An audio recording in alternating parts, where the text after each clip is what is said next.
음, 일본의 여러분 교토는요, 1000년 동안 일본의 수도였습니다. 네, 메이지 유신이 일어나면서 이 수도가 도쿄로 이전을 하게 됐습니다.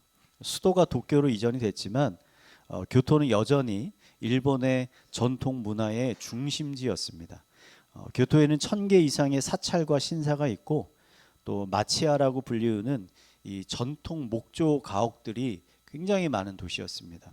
그래서 이 아름다운 건축물들을 보기 위해서 일본과 해외에서 수많은 이제 관광객들이 찾아왔습니다. 그런데 1960년, 70년에 일본에 이제 큰 변화가 찾아왔습니다. 일본의 산업화가 이제 급격하게 진행이 되면서 오래전에 지어졌던 건물들을 철거하고 대신 그 자리에 이제 현대식 콘크리트 건물들을 이제 세우기 시작한 겁니다. 그래서 교토도 이 변화를 피하지 못했습니다. 그래서 수십 년, 수백 년의 세월을 견뎌냈던 이제 수많은 목조 건물들이 사라지고 이제 그 위에 화려한 빌딩들이 이제 세워지기 시작한 겁니다.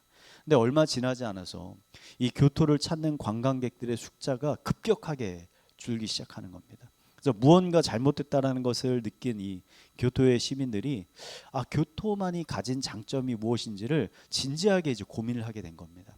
그들이 찾은 해답은 교토를 교토답게 만드는 것은 바로 전통이다라고 결론을 내렸습니다. 그래서 교토 정부가 2007년부터 이제 새로운 개발 정책을 시행을 하긴 했는데 이제 새로 세워지는 건물들의 높이를 다 제한하는 겁니다. 절대 고층 건물을 짓지 못하게 하고 또 건물의 디자인을 기존에 있었던 이 전통 건축물들과 이제 통일을 시켜가지고 함께 조화를 이루게 만드는 겁니다. 그리고 정부가 이 목조 건물들의 유지 보수하는 비용을 적극적으로 보조를 해서 이 시민들이 자신이 살던 집을 철거하고 새로운 집을 짓는 것이 아니라 그것을 보수해 가지고 이전에 살던 전통 가옥들을 계속 보존하게 하는 사업을 진행을 한 겁니다. 그 노력의 결과는 굉장히 성공적이었습니다. 2020년에 교토는 세계에서 가장 매력적인 대도시 랭킹 1위를 차지한 적이 있습니다. 그리고 다시 일본에서 해외 관광객들이 가장 많이 찾는 도시가 되었습니다. 저는 이 교토의 이야기가요, 우리들의 신앙생활에도 많은 통찰을 주고 있다고 생각을 합니다. 여러분, 기독교인을 기독교인 되게 하는 것은 무엇일까요? 주일에 교회에 나와서 예배를 드리는 것이 기독교인 되게 하는 것인가? 아니면 어려운 이웃을 위해서 봉사하는 것인가? 아니면 성경을 읽거나 기도를 하는 것인가? 여러분, 아닙니다. 기독교인을 가장 기독교인 되게 하는 건 뭐냐면 바로 살아계신 하나님의 임재를 경험하며 사는 것이 바로 기독교인을 기독교인 되게 한다는 거예요. 살아계신 하나님과 교제하고 동행하는 삶이 바로 기독교인의 삶의 핵심이라고 하는 거죠. 지난주에 우리는요, 하나님께서 이스라엘을 떠나는 사건을 함께 살펴봤습니다. 이가봇의 사건을 봤잖아요. 하나님이 없는 이스라엘은 여러분 더 이상 참 이스라엘이 아닙니다. 하나님이 계시지 않는 이스라엘은 뭐냐면 전통을 잃어버린 교토와 똑같은 거예요. 더 이상 아무런 특별함이 없는 그냥 똑같은 이방 민족 중에 한 민족에 지나지 않는다는 거죠. 여러분, 교토가 전통을 회복해서 옛 영광을 회복했던 것처럼 이스라엘이 옛 영광을 회복하기 위해서 반드시 이루어져야 되는 게 뭐냐면 하나님이 다시 이스라엘로 돌아오셔야 되는 거예요. 그래서 오늘은 지난주에 이어서요, 우리가 하나님의 영광을 우리가 다시 회복하기 위해서 필요한 것이 무엇인지를 여러분들과 함께 한번 나눠보려고 합니다. 이 시간을 통해서 여러분 차갑게 식어버린 그 신앙의 열정이 다시 한번 회복되는 귀한 은혜의 시간이 되기를 간절히 축원드립니다. 하나님이 이스라엘로 돌아오시기 위해서 필요한 첫 번째가 뭐냐면 백성들의 마음 가운데 하나님을 경외하는 마음이 회복돼야 된다는 거예요. 경외하는 마음. 성경에는 하나님을 정의하는 단어들이 많이 있는데 그 중에 하나님께서 스스로 자신에 대해서 정의하신 말씀이 있습니다. 레위기 11장 45절 말씀인데 우리 한번 함께 읽어보겠습니다. 시작. 너희의 하나님이 되려고 너희를 애굽 땅에서 인도하여 낸 여호와라. 내가 거룩하니 너희도 거룩할지어다. 아멘. 지금 하나님은 자신에 대해서 지금 뭐라고 말씀하시냐면 나는 거룩한 하나님이라는 거예요. 여러분, 히브리어로 거룩이라는 단어는 어떤 의미냐? 자르다, 구별되어 있다, 이런 뜻이거든요. 그래서 하나님은 이 세상에 있는 어떠한 피조물들과 같지 않다라는 거예요. 그들과 구별되어 있다는 거예요.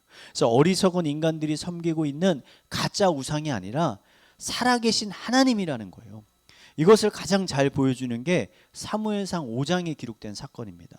이스라엘에게서 이제 언약궤를 빼앗았잖아요. 블레셋 사람들이. 그 빼앗은 언약궤를 어디다 놨냐면 그들이 섬기고 있는 다곤 신이라는 그 신의 신전에다가 가져다 놓았습니다.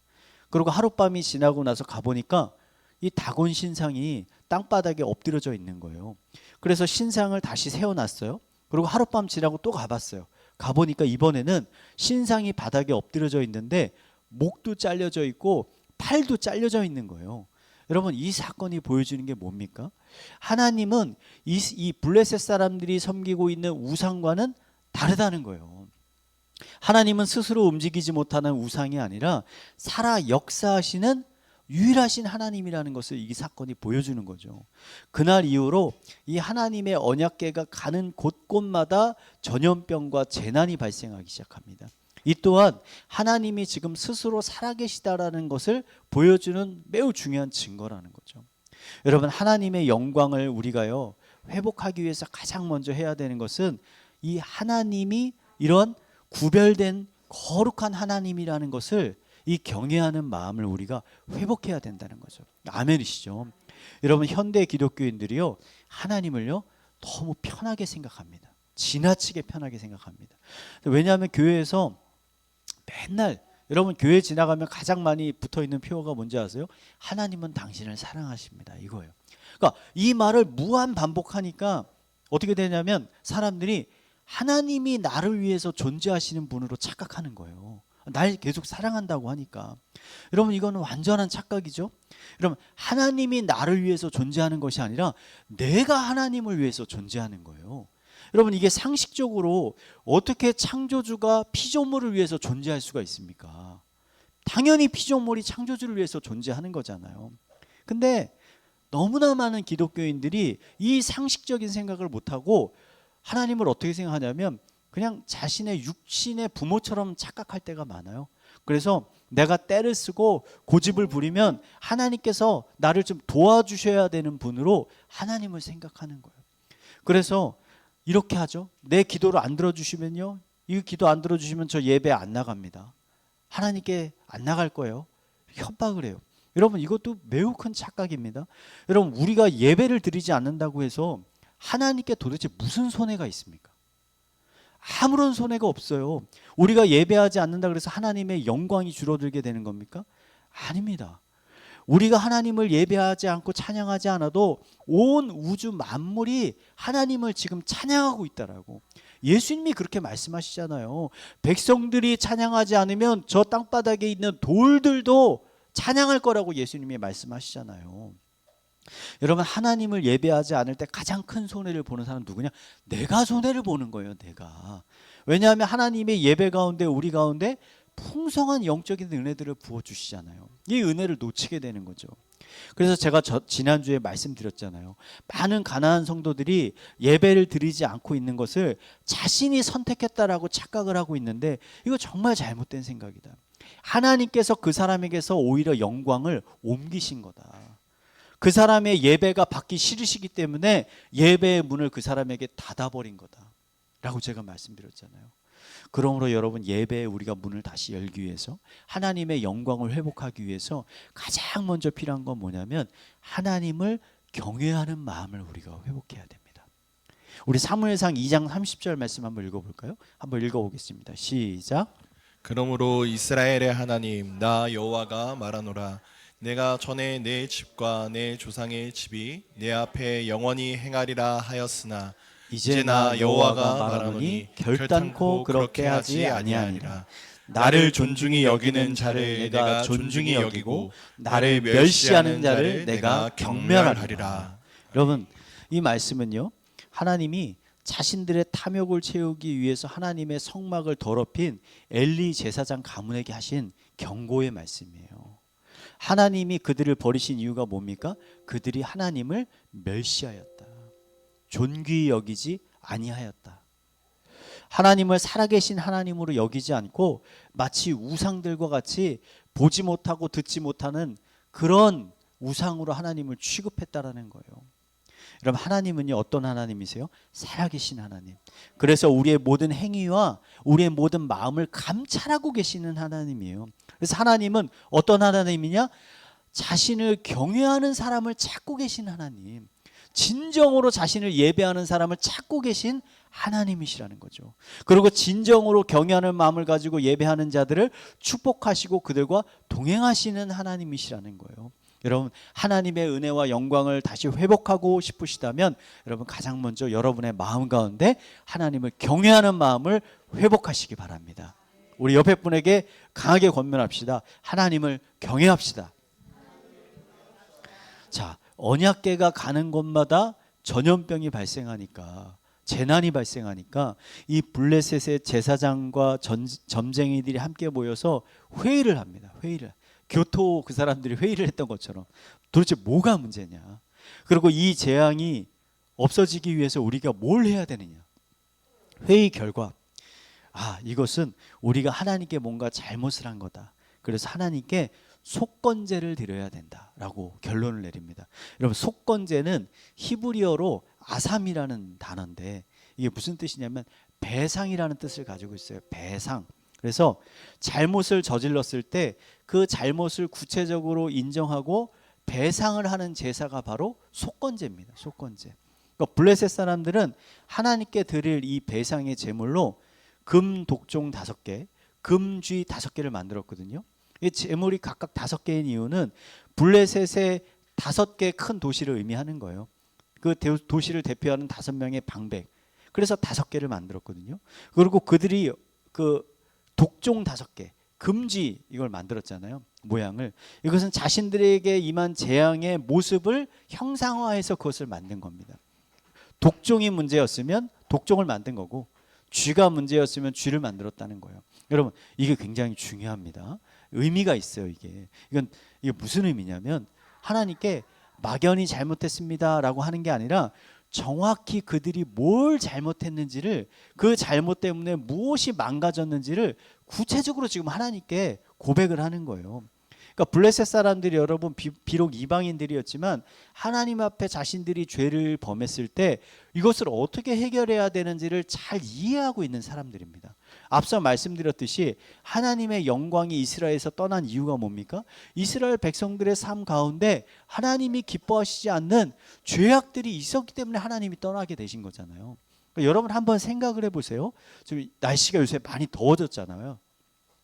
더운 여름에 집안 구석에 음식물 쓰레기가 있다라고 한번 여러분 생각을 해보세요. 며칠 동안 버리지 않았어요. 일주일 동안 버리지 않았어요. 어떻게 됩니까? 그 음식물 쓰레기가 썩고 썩어서 심한 악취가 나기 시작하잖아요. 근데 여러분 이런 악취가 풍기는 집에 누가 있고 싶겠습니까? 다들 그 집을 나가고 싶잖아요. 여러분 이 악취를 해결하려면 어떻게 해결해야 되죠? 가장 확실한 방법은 그 음식물 쓰레기를 가져다가 버려야 되는 거잖아요. 여러분 그 음식물 쓰레기를 놔두고 해결할 수 있는 방법이 있습니까? 창문을 연다고 해결이 되나요? 방향제를 뿌린다고 해결이 되나요? 잠시는 해결이 되죠. 근데 창문 닫으면 다시 악취가 진동하고 방향제도 잠시 우리 코를 마비시킬 뿐이잖아요. 본질적인 문제가 해결이 안 돼요. 근데 여러분 우리들의 삶도 비슷할 때가 많아요. 자신의 삶을 정직하게 돌아보면 분명히 하나님이 기뻐하시지 않는 죄악이 있거든요. 이거 하나님이 미워하시는 거야. 하나님이 없애기를 원해. 근데 그 죄로 인해서 계속 반복적으로 시험에 들고 넘어져요. 그런데 이 죄는 그냥 놔둔 채 다른 방법으로 자신의 삶이 그냥 해결되기를 원하는 거예요. 내가 좀 더 봉사를 많이 하면 다 해결되겠지. 내가 좀 더 헌금을 하면 문제가 해결되겠지. 내가 좀 더 성경을 많이 읽으면 해결되겠지. 아니에요. 그 본질적인 죄의 문제를 해결하지 않으면 그의 삶은 계속 악취가 날 수밖에 없다라는 거예요. 사랑하는 성도 여러분, 여러분의 마음속에 여러분의 삶 속에 있는 그 오래된 죄를요 여러분 직시하셔야 됩니다. 피하면 안 돼요. 직시하셔야 되고 기도할 때 하나님 제가 죄인입니다. 여러분 이거 너무나 막연한 기도입니다. 그러니까 여러분의 죄를 구체적으로 정확하게 고백. 그러니까 뭐 때문에 죄인이라는 거예요. 어떤 죄 때문에 계속 넘어지지 않는 거예요. 그 죄를 정확하게 고백을 하고 하나님께 그 죄에서 하나님 돌이킬 수 있는 힘을 주십시오. 제가 이 돈의 문제, 거짓의 문제, 시기 질투의 문제, 음란의 문제, 이런 것들 제가 버릴 수 있도록 좀 하나님 힘을 주세요. 도와주세요. 간절히 구하는 겁니다. 그리고 입으로만 회개하는 것이 아니라 실제적인 삶에서 그 죄에서 돌이키려고 노력을 하는 거죠.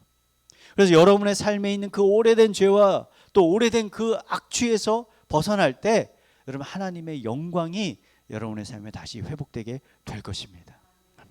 자, 블레셋 사람들이요 언약궤를 돌려보내면서 오늘 말씀 보니까 하나 실험을 합니다. 실험을. 어떤 실험이냐면 한 번도 멍에를 메어본 적이 없는 이 근래에 새끼 송아지를 낳은 암소 2마리를 데려왔어요.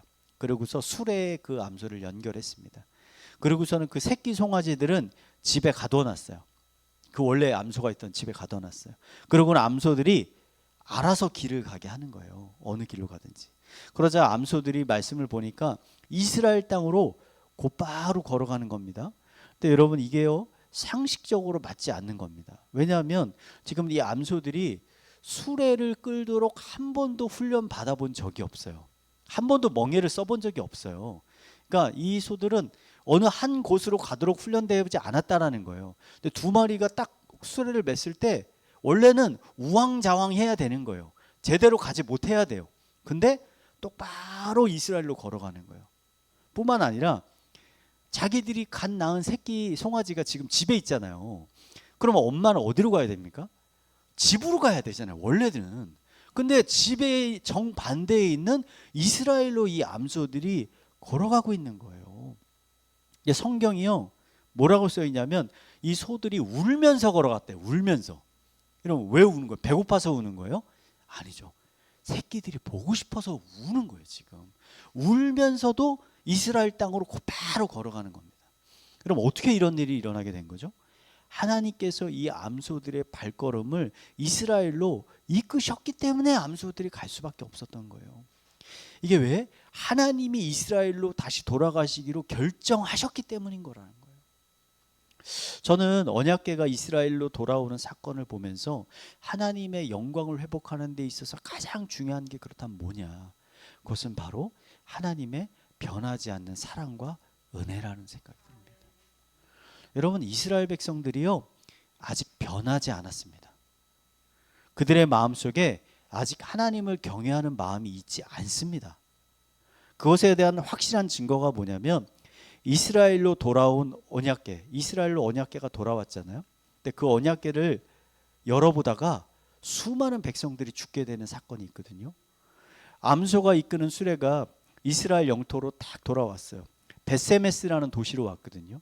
근데 이스라엘 백성들이 언약궤를 발견하고는 기뻐하면서 그 암소를 잡아다가 하나님께 제물로 드렸습니다. 제사를 올렸어요. 그런데 이 제사 후에 몇몇 사람들이 언약궤가 안에 뭐가 들어있는지를 열어본 거예요. 그러다가 수많은 사람들이 죽었거든요. 근데 여러분 언약궤를 손대고 열어보는 행위는 율법을 어기는 행위입니다. 언약궤는요 거룩한 제사장조차도 손을 댈 수가 없습니다. 제사장도 손을 대서는 안 되는 거예요. 그래서 언약궤를 옮길 때는 어떻게 옮기냐면 손으로 들어서 옮기는 게 아니라 언약궤 옆에 고리들이 있어요. 막대기를 낄 수 있는. 그래서 막대기를 가져다가 그 고리에 껴서 어깨로 들어서 옮기는 거예요. 절대 손을 대서는 안 되는 겁니다. 근데 이 백성들이 제사장도 손대지 못하는 그 언약궤를 손으로 잡아가지고 뭐 있는지 열어본 거예요.